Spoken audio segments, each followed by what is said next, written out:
ಆ property sale ಬಂದಿದೆ. 1 ಎಕರೆ 16 ಕುಂಟೆ, ಟೋಟಲ್ 56 ಕುಂಟೆ. ಇದು ನಕಾಶೆ ರಸ್ತೆ. ಊರಿಂದ ಒಂದು 500 ಮೀಟ್ರ್ ಒಳಗಡೆ ಬರಬೇಕು ಈ ರಸ್ತೆಯಲ್ಲಿ. ಈ ತೋಟ ಬಿಟ್ಟರೆ ತಾರ್ ರೋಡು, ಇಲ್ಲಿ ಪಕ್ಕದೊಂದು ತೋಟ ಇದೆಯಲ್ಲ ಅದು ಬಿಟ್ಟರೆ ಡಾಂಬರ್ ರೋಡು. ನಾವು ಬಳಸ್ಕೊಂಡು ಬರಬೇಕು ಒಂದು 500 ಮೀಟ್ರು. ಇದು 56 ಕುಂಟೆ. ಇದೇನು ಖಾಲಿ ಇದೆ 2 ಪಾತಿ, ಕೆಂಪು ಮಣ್ಣು, ಸೂಪರಾಗಿದೆ ಜಾಗ ಮಾತ್ರ. ಫಾರ್ಮ್ ಹೌಸ್ ಮಾಡ್ಕೋಬೋದು. ಸ್ಕ್ವೇರಾಗಿ ಸೂಪರ್ ಮಣ್ಣು ನೋಡಿ, ಮಣ್ಣು ಯಾವ ಥರ ಇದೆ, ಕೆಂಪು ಮಣ್ಣು ನೋಡಿ. ಇದೊಂದು ಪಾತಿ ಆ ಪಿಂಚಿನವ್ರಿಗೆ, ಆ ತೋಟ ಇದೆಯಲ್ಲ ಅಲ್ಲಿವರೆಗೆ ನೋಡಿ. ಈ ಕಡೆ ಬಂದು ಈ ಪಿಂಚಿನವ್ರಿಗೆ 2 ಪಾತಿ ಇದೆ. ಈ ಕಡೆ ಪಕ್ಕದಲ್ಲೆಲ್ಲ ತೆಂಗಿನ ತೋಟ ಮಾಡ್ಕೊಂಡಿದ್ದಾರೆ ನೋಡಿ. ಅಲ್ಲಿ ಒಳ್ಳೊಳ್ಳೆ ಫಾರ್ಮ್ ಹೌಸ್ಗಳಿವೆ ಇಲ್ಲೆಲ್ಲ. ಇದು 56 ಕುಂಟೆ ನೋಡಿ. ಜಾಗ 4 ಮೂಲೆ ನೀಟಾಗಿ ವಾಸ್ತು ಪ್ರಕಾರ ಇದೆ.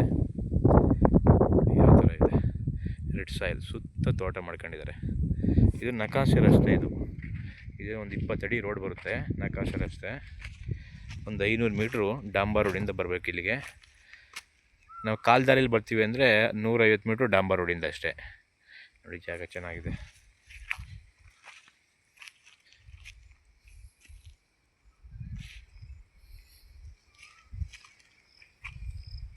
ಇದು 56 ಕುಂಟೆ.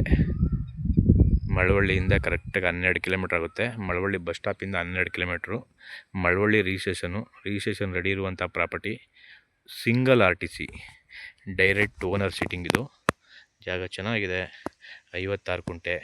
ಬೆಂಗಳೂರಿಂದ ಒಂದು 102 ಕಿಲೋಮೀಟ್ರ್ ಆಗುತ್ತೆ ನೋಡಿ.